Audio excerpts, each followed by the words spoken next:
आसमान तो डिग के नहीं मरदा। आप साहब दी फरमाइश है कि यज़दानी शहीद ये अशार सुनाओ कि जदों उन्होंने खंजर वजे सन ते फिर खंजर जदों सही होए सन ना ते जदों मिंबरे रसूल ते बैठ के उन्हें ये शेर सुनाए सन। उन्हें आख्या लोगो अज दी गल नहीं, ये बड़ी पुरानी गल है।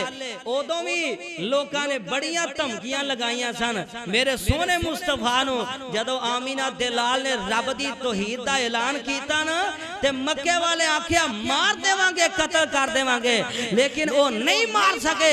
जिन्हों रब बचाए उन्हों कोई नहीं मार सकता। फिर उन्हें शेर सुनाए, आसमान तो डिग के नहीं मरदा, बोटा रिज़्क़ दा जिसदा हरिया होवे, दरिया भी उसनों डोबदा नहीं, हाथ जिसदा खुदा ने फड़िया होवे, अग भी उसनों साड़दी नहीं, हाथ जिसदा खुदा ने फड़िया होवे।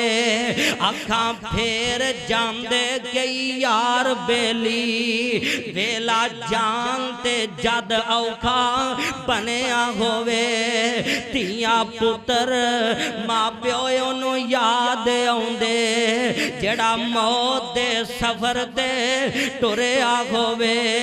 खंजर 10 वजन पावे लाख वजन, नहीं मरदा जे रब्बों ना मरिया होवे।